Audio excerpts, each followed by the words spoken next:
Hello, I'm Alice Lagnado. Today I'm talking to Lucy Ward, a British woman living in Moscow who's running a half marathon across Lake Baikal to raise money for charity. I started by asking Lucy whether it was safe to run across the frozen Siberian lake.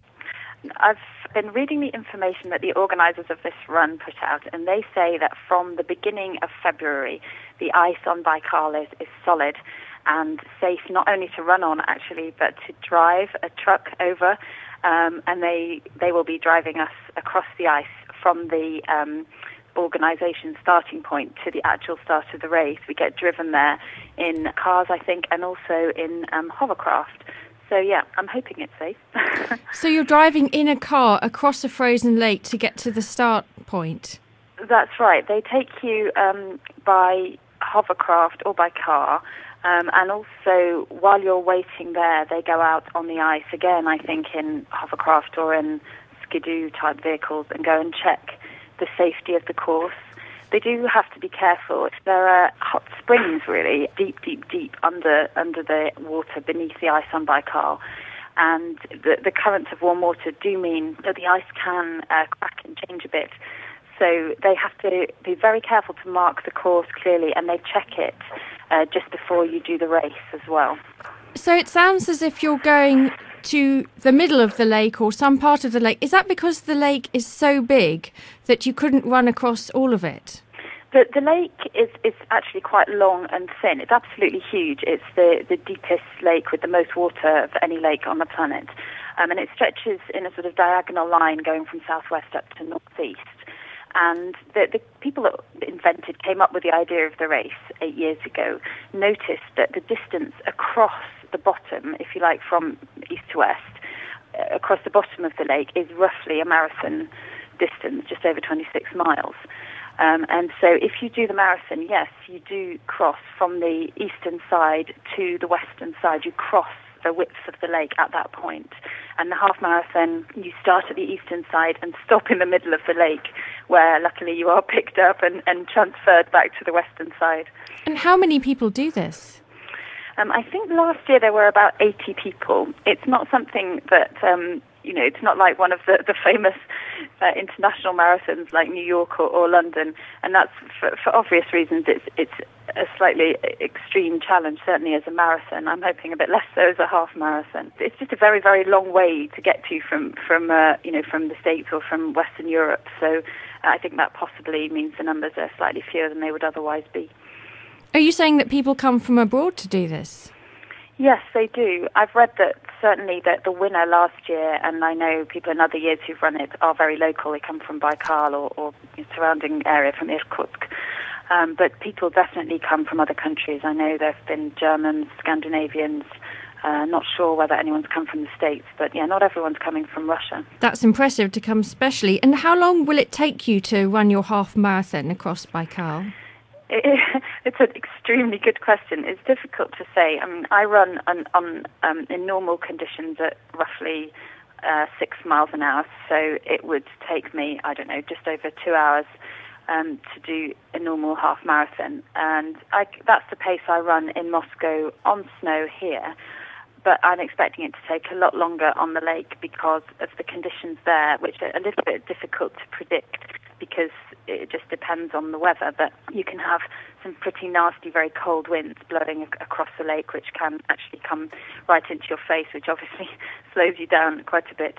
But also the lake surface is very bumpy. Part of it, I think, is absolutely smooth, glassy ice, very, very difficult to run on at any speed.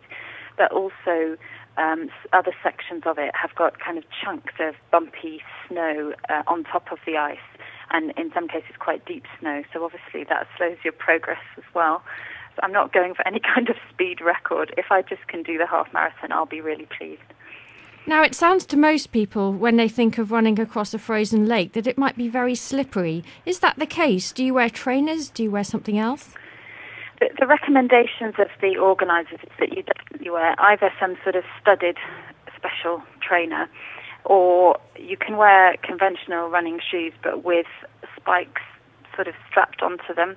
There's one particular make called Yak Tracks, and you attach those to the base of your trainers, and they give you some sort of grip on the ice, or certainly on snow on ice, on just sheer ice, I'm not sure that there's much that's going to really help you. You can get some very, very sharp sort of toothed grips, but I haven't gone quite that far.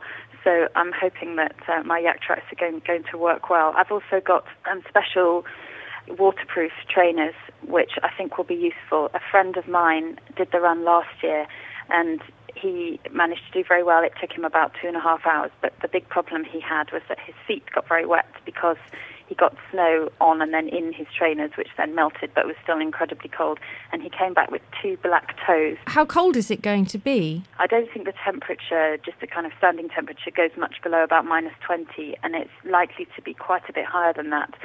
I've looked at the forecast for Baikal for Saturday, the race day, and it says -6, which is actually a brilliant running temperature. Although, as I mentioned, it's the wind that's the real issue, and the wind chill, and that's why you have to be extremely careful to wear enough layers, not just for the way the temperature feels as you're standing there at the start, but the way it's likely to feel in the exposed middle of the lake, where the wind can blow right down the length of the lake from the north and really freeze you, I should think. Are there going to be any doctors or nurses there on hand in case people have problems? Yeah, they do. They have doctors, and I know that they kind of drive along again on these skidoos nearby and sort of follow you and make sure that everybody's okay.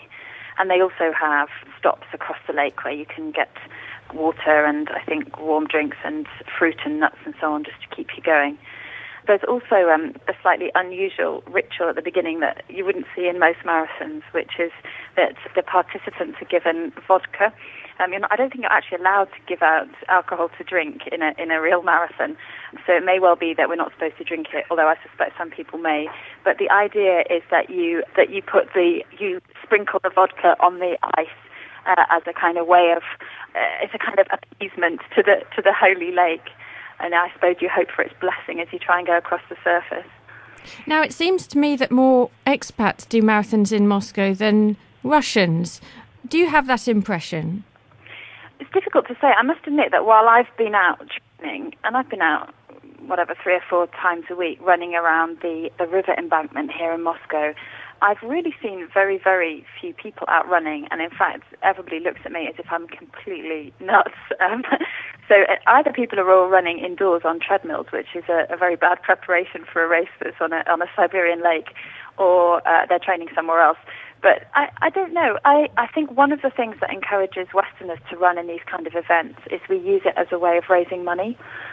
I'm raising money for a fantastic British charity called The Promise, which is about 10 years old this year, and it works in Russia with children with special needs who are in Russian orphanages. And the way it works is to train the people who work in just a few Russian orphanages at the moment in a special system that helps the children. It's called portage, and it trains the carer to look after the children, to look after them in a special way. It's a system of sort of repeated stimulation, lots of contact with the child, lots of helping them to repeatedly try new skills so that they develop much, much faster, and they progress and improve with amazing speed. And I was so impressed by it that I decided that was who I wanted to raise money for. My husband, who's running the race with me, is also raising money for The Promise. How much do you hope to raise? Well, we've raised just about £3,000 so far, and it would be lovely to increase that total. I'm actually incredibly pleased with how generous people have been already, but obviously I'd love just to raise as much as possible. And the website, I'll remind listeners who do want to find out more and sponsor Lucy, is www.thepromise.org.uk.